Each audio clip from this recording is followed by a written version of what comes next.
Shavuot Tov, Shavuot Rav, Tov. ça va? Alors, on se retrouve avec... Alors, les gens n'arrivent pas à oublier ta très belle histoire de la semaine dernière. Ah, ils ont tous ouvert des boucheries. Voilà. Alors, Bon. Rav, quel paracha? Yitro. Yitro selon Nachmanid. Manid. Alors, on t'écoute. Alors, la paracha commence. Oui. Yitro a entendu qu'est-ce qui s'est passé. Qu'est-ce qui s'est passé? Qu'est-ce qui s'est passé? Les Juifs sont sortis d'Égypte. Ils ont été sauvés de la mer Rouge. Et ils sont là. Et c'est son gendre qui a fait tout ça, surtout. Voilà. Avec Donc, sa fille. Il a donc, dit, qu'est-ce qu'il fait? Il vient. Bah oui. Qu'est-ce que son gendre lui raconte? Il dit, ah, Moshe, vaillez sa père Moshe, à Yitro, tout ce qui s'est passé. Qu'est-ce qu'il lui dit? Il lui a raconté la sortie d'Égypte et Les bagarres avec le pharaon, les 10 plaies. et Amalek qui Ouais, nous ont cassé les pieds, Ouah, et la mer Rouge. Le problème, il est comme ça. Le Ramban, il a deux questions. Ramban, Nachmanid, Nachmanid. pose deux questions. On t'écoute. Il y a un avis qui dit que Yitro, il est arrivé avant les 10 commandements, avant Matan Torah. Il y a un avis qui dit qu'il est arrivé après les 10 commandements. Il demande le Ramban, d'après l'avis qu'il est arrivé après, pourquoi on ne nous dit pas qu'il a entendu Matan Torah? Et pourquoi Moshe, quand il lui raconte, il ne raconte pas Matan Torah? Et pourquoi la paracha Yitro, qui s'appelle Yitro, c'est la paracha de Matan Torah? Dans l'ordre, tu as raison, ça a l'air qu'il est arrivé avant.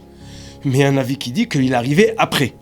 Alors le Ramban dit, mais l'histoire de que Dieu se révèle à un peuple et il donne des commandements, c'est une grosse affaire. C'est une grosse Ça affaire. n'a jamais été. Alors pourquoi c'est pas ça qui a fait amener Yitro et c'est pas ça que Moshe lui raconte en détail? Et on nous parle qu'il a entendu la sortie d'Égypte et il a entendu que les Égyptiens étaient noyés dans la mer Rouge. Voilà la question de Nachmanid. Est-ce que tu as une idée pour répondre? Bah, on est face à Yitro. Yitro, c'est quoi? C'est un Kohen Midian. C'est un prêtre D'un autre pays.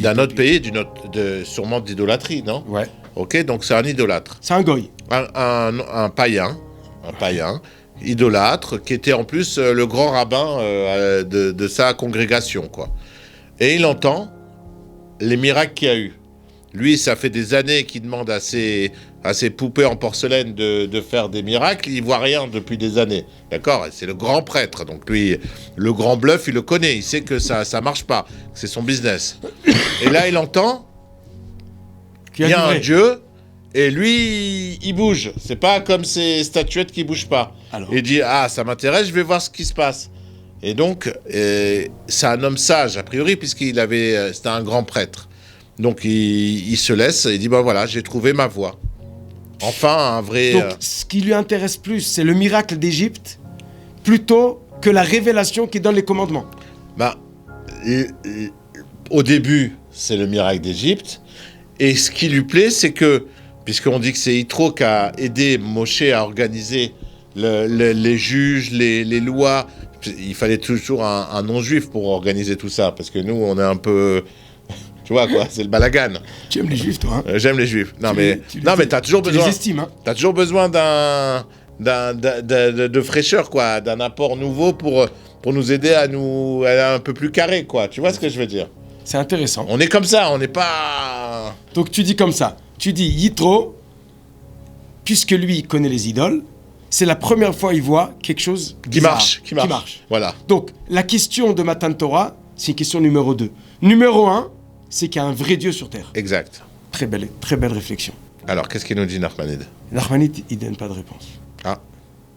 Merci, cas, Nachmanid. En tout cas, je l'ai pas vu. Alors, j'ai entendu une autre réponse, pas de Nachmanid, oui, qui dit un truc intéressant. Il dit comme ça, il y a des gens, ils entendent qu'il s'est passé quelque chose. Qu'est-ce qu'ils font? Ils appellent leur mère. Maman, tu as entendu? T'as entendu? Et après, il ferme le téléphone et il va dormir. Il y en a, qu'est-ce qu'ils disent? Ils disent, pourquoi ça s'est passé ça? C'est pas bien. Ils râlent. Mais en fin de compte, qu'est-ce qui se passe? Ils continuent leur vie. Il y a des gens que quand il se passe quelque chose de bizarre, ils comprennent que c'est pour les interpeller. Ils s'arrêtent de leur vie de tous les jours, ils font le pas et viennent voir ce qui se passe. Ça, c'est une grande force. Il y a beaucoup de gens qui disent, il y a eu un miracle. Dieu s'est révélé. Et alors? On continue à dormir. C'est très grave. Parce que quand quelqu'un il a une lumière qui l'illumine d'une envie de s'approcher de Dieu, où il voit une révélation, un S qu'Akadosh Baruch Hu lui a fait, à ce moment-là, il sent un sentiment profond. Mais ça ne vient pas de lui, ça vient de Dieu. La question qu'on va demander à chacun après 120 ans, qu'est-ce que tu as fait du flash que je t'ai envoyé. Je t'ai envoyé des flashs. Est-ce que tu en as fait quoi?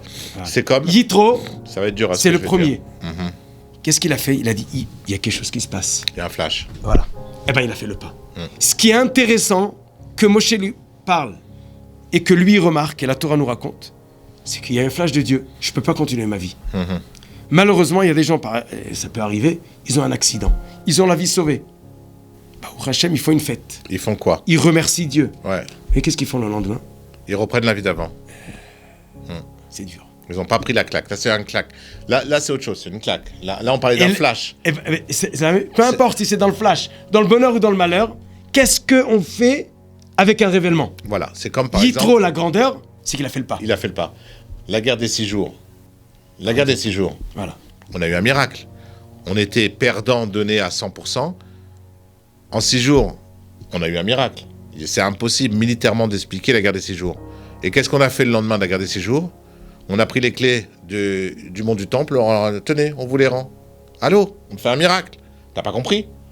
On va en Ramallah. Tenez, prenez la clé de Ramallah. On t'a tout donné sur un plateau. Qu'est-ce que tu rends? Tu comprends? C'est la même chose. On en a tous les jours des flashs, des trucs qui t'interpellent. Après, il y a plein de... on a tous eu des flashs. Par exemple, il y a des gens autour de nous, comme il y a eu le livre d'Anaël. Le livre d'Anaël. Ah, ouais. Le livre d'Anaël, la sœur de Liron. Je vois tous les jours des gens. Je rencontre tous les jours quand je vais chez les clients d'Anatel. Je leur dis, Anaël, c'est la sœur de Liron, le patron d'Anatel. Anatel pour Anaël. J'ai rencontré 20, 30, 40 personnes qui étaient au bord des larmes, qui m'ont dit, monsieur, on a fait tchouva grâce à Ce livre. Grâce à cette personne, grâce à ce livre. On est en Israël grâce à cette personne, grâce à ce livre. Je l'ai rencontré, ma vie, elle a changé. Et c'est tout. On nous envoie des petits trucs de temps en temps. Soit tu t'accroches et tu comprends que c'est pour toi, soit tu passes à côté et bon, tu rates en fait ton voilà. T'as un avion à prendre.